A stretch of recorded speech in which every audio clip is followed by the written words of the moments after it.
Notice the voltage setting. It's on 100 volts and the scope's on times 10. Only putting 22 volts off the secondary of the interstage coupling. And I'm only using half of this secondary wrap. So I read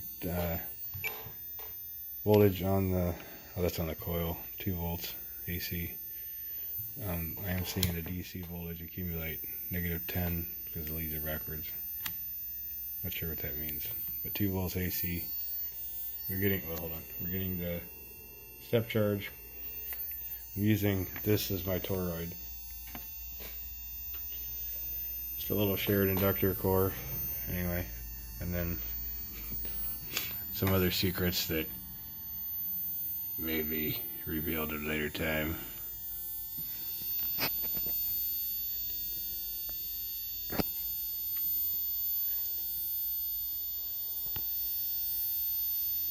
Significant voltage step up. 22 volts.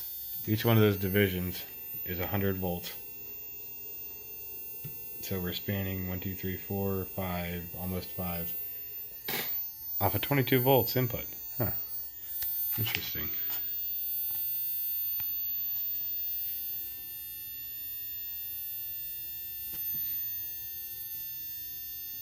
Got plenty of brown muckiness down here.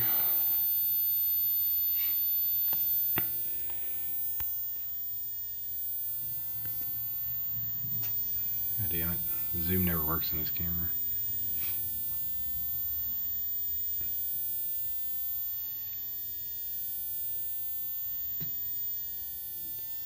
That's my patented electrical tape,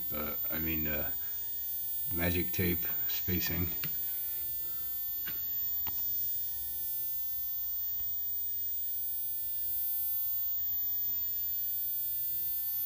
See tiny, tiny, tiny bubbles in there, just barely.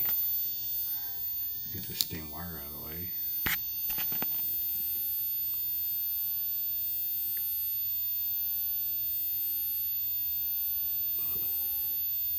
Everything's covered in bubbles.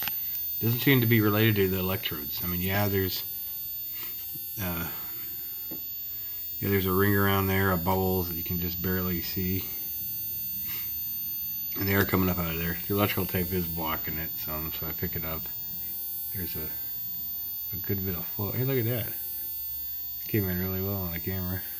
And you know what's ironic is the tube doesn't really short out. I think it would short out. It's not, no matter what. So it's interesting. So there should be a little more flow than what you're seeing because of that. I gotta come up with something better for that. Same with the other one. I think it might be not working inside anymore. But the outsides are independent. They're not connected. They are sharing the toroid with the magnetic amplifier, and you want to zoom for me, okay, and it's double purposed, so it's serving to choke, to provide additional choking, electromagnetic saturation based choking to the cell, which is on the opposite side of the mag wall with the direct output from the main half of the 44 secondary.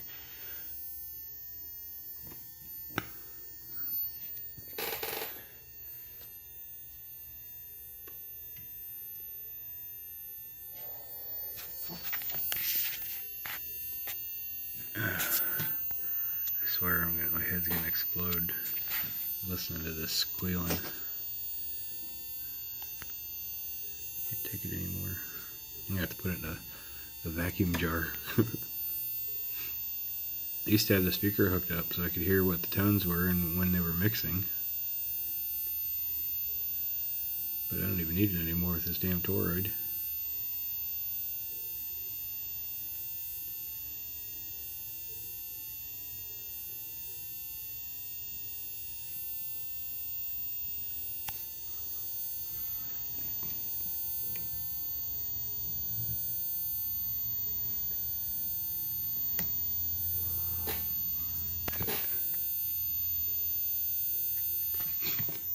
So there's definitely multiple frequencies that it responds at. And once the frequency is found, the gating seems to it does affect the step charge, obviously. So if the gate's too wide, the step charge starts to taper out. And that's what leads to dampening of the resonant rise there. So by increasing the gate speed, we can basically trim the step charge right before it starts to taper back down. And I can back a little bit more in there and get a little more voltage out. So I can still kind of control the pulse train, the quantity. If I go too much, it dampens out.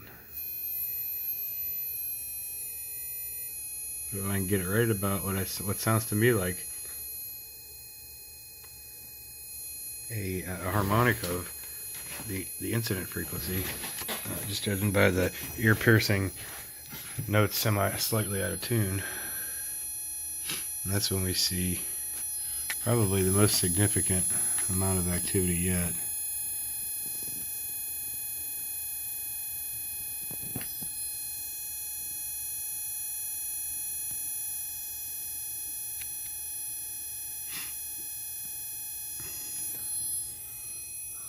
Gunky. Let's see what the top looks like.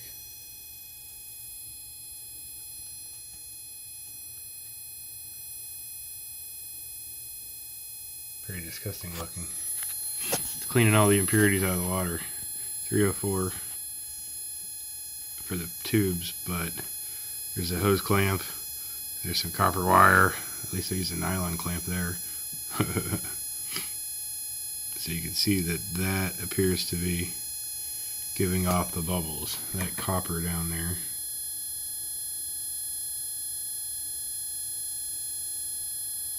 So it's possible those are interfering with the operation some.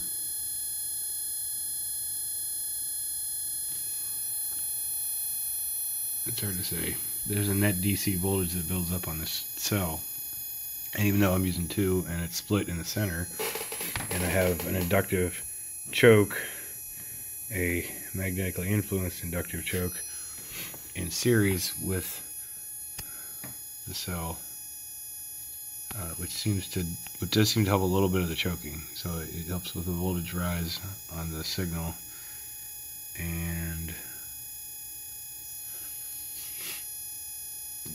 bubbles output. Bubbles.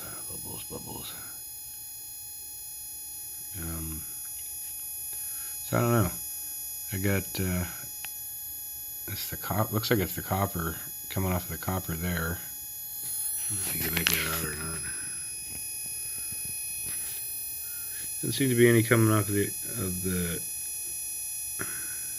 hose clamp, but there's definitely a lot of bubble adsorption, right? Hydrogen adsorption that's stuck. Or at least I think it's hydrogen. Maybe it's oxygen. I don't know. But it's stuck there, suspended in surface tension animation. Which is interesting, because you never see that on DC electrolysis. I've never seen my wires get coated like that, or anything. Whoops. That's a good shot there. Look at all them bubbles. Look at the bubbles. Bubbles. Camera almost don't pick them up. They're so small. Really tiny bubbles. There's some big ones that are coming up there. But I think those are coming up out of they're coming up out of the tube. So that electrical tape's binding it up a little bit, and it's slightly pressurizing. And once the threshold's overcome, there's a big glob that comes out. So there's probably a good amount of hydrogen coming out of there, given the tube. It's only a 1/2 inch tube and a 1/4 inch inner. And they worked out the inner outer diameter worked out to where I had exactly 0.06 inches or 1.53, I think it was, millimeter of gap space between them. So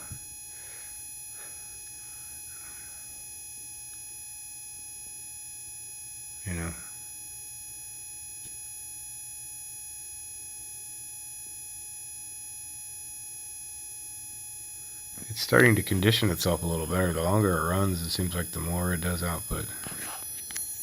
The more it conditions it. Okay, zoom out, phone. The more it conditions its tune. So, interesting. Very interesting. Very interesting.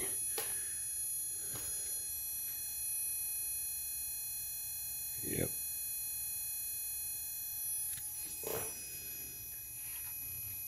So this is on the cell AC, and there's our DC. It's up a little higher than it was. So where's it coming from? It's this diode right here.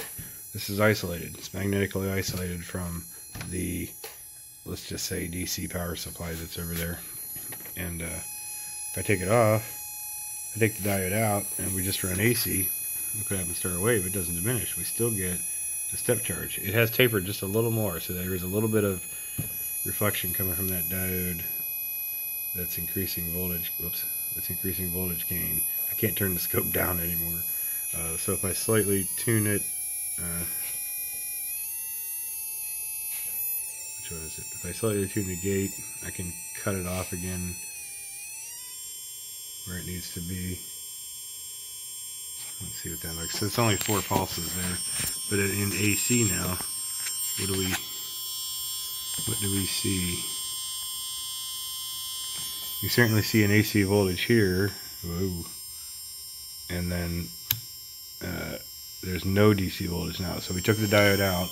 There's no more DC voltage leaking, like you might think is coming from the scope, but you would be wrong because the scope ground wire ain't hooked up on either one of them. Or, yeah.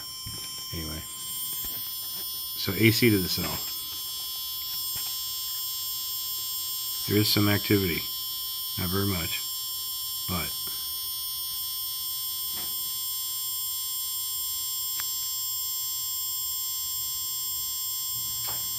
some activity. So it is working.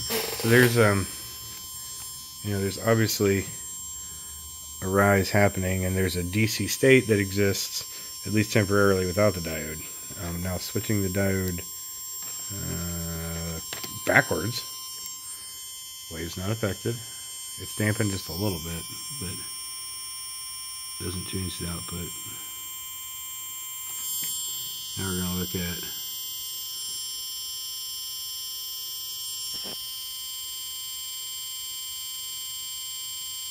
so we start to see a little bit of bubbles even with the diode in backwards, which makes sense because there's got to be some current flowing through there. So let's put the diode back where it belongs. Get on there, you shadow bitch. Okay, still the same wave. And now, once the charge builds up in this cell, back to our negative 12.5 volts there. The cell starts picking up activity, and it gradually increases.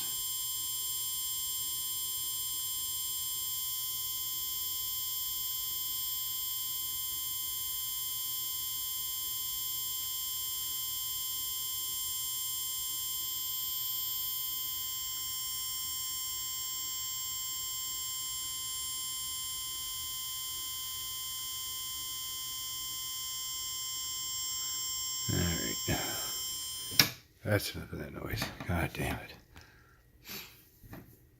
I might find headphones. See, we got a standing DC charge on the cell, 3 volts. Slowly tapering down. Wonder what's happening to make it decrease. Is it just leakage? Or is it, whoops, continued electrolysis? We're at 2.2 volts.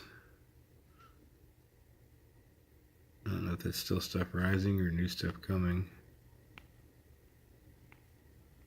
Zoom out, damn it. There. 1.8 volts. So, apparently it's not doing anything. Maybe some galvanic action going on there, leading to standard electrolysis, but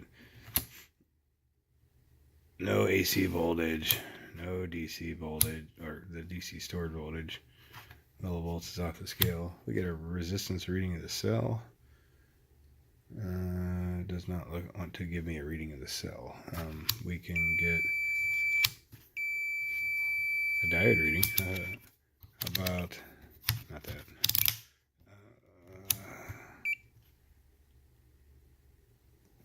A frequency, nothing. Yeah, so there's no signal going to it yet. We're still maintaining a DC charge, slowly dissipating. I didn't bring a screwdriver with me to short it. But let's change this diode. See, I bypassed the diode and it went straight down, so it definitely was allowing it to block. Now look what happens when we hook the diode back up. I guess there's still a little bit of power coming in, so it's hard to say if this is related, but the cell has some regenerative capability. There's no signals driving this at the moment, so it's not really pumping anything into it. So we are getting there, it's going back down now. Let's bring the amp up a hair. Yeah, I guess that wasn't, I don't think it was related. Anyway, kick the power on, -12. 4 volts. Just from a burst like that.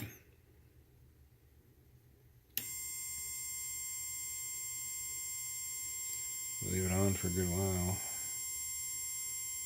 Start to see some bubbles. Kill it. It held at 5 for a second there, then it started dropping. So, increased capacitance is probably key, right? More tubes would be higher capacitance, unless hooked in parallel, which would be a result of the reciprocal. Interesting. Adding more in the choking tank circuit does seem to help a little bit though, so I'm still playing around with that. And the other means of creative amp choking.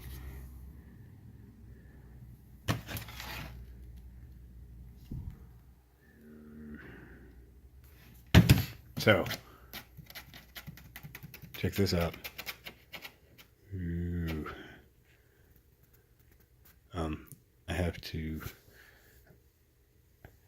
I have some plans to print some things. Stay tuned. See ya.